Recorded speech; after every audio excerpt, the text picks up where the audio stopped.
एक बार एक ऋषि अपने शिष्य के साथ अपनी कुटिया से कहीं बाहर जा रहे थे। रास्ते में एक नदी को पार करना था। नदी पार कर किनारे पहुँचे तो उन्होंने एक बिच्छू को पानी में डूबते हुए देखा। ऋषि जी ने उस बिच्छू को बाहर निकालने की चेष्टा की। तभी बिच्छू ने ऋषि जी को काट लिया और पुनः पानी में गिर गया। ऋषि जी ने उस बिच्छू को बचाने के लिए प्रयास किया। बिच्छू ने फिर भी काट लिया। ऐसा कई बार हुआ। इस दृश्य को देखकर एक शिष्य ने ऋषि जी से पूछा कि उस बिच्छू ने आपको काटा, फिर भी आप उसको पानी से बाहर निकालने की चेष्टा कर रहे हो। ऋषि जी ने जवाब दिया, इस जीव का स्वभाव है काटना और मेरा स्वभाव है दया भाव रखकर इसकी जीवन रक्षा करना। यह प्राणी होकर भी इसका गुण नहीं छोड़ रहा है, तो हम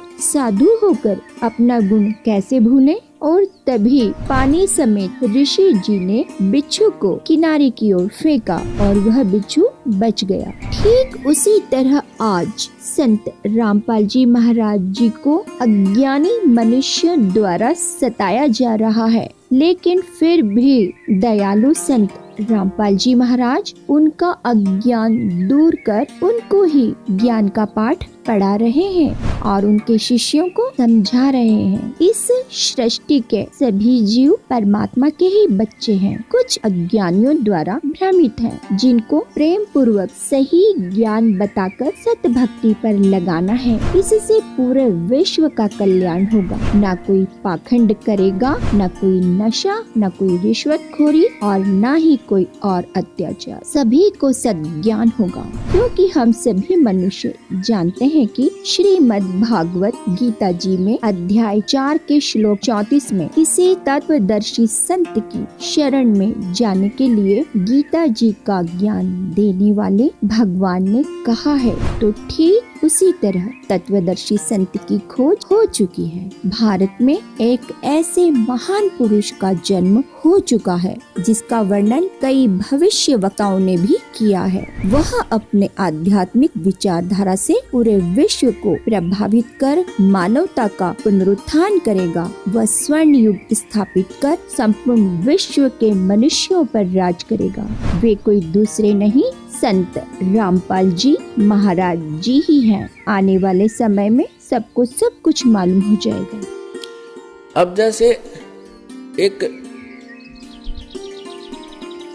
एक बिच्छू दरिया में बहता हुआ आ रहा था और एक संत भक्त स्नान कर रहा था दरिया में।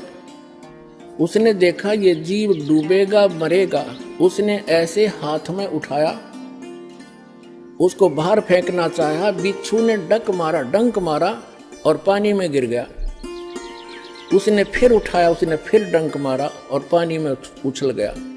उसने फिर उठाया, उसने फिर डंक मारा और कुछ देर में फिर उसने दोनों हाथों से पानी समेत ही उसको पटरी पर फेंक दिया।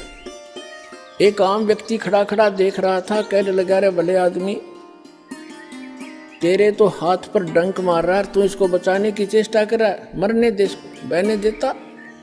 तो संत ने कहा, भक्त ने कहा कि ये अब इसका स्वभाव है ये, और मेरा स्वभाव है ऐसा। हमारा परमार्थ करने का स्वभाव है और बिच्छू का डंक मारने का स्वभाव। जब ये अपना स्वभाव नहीं छोड़ सकता तो मैं कैसे छोड़ दूं।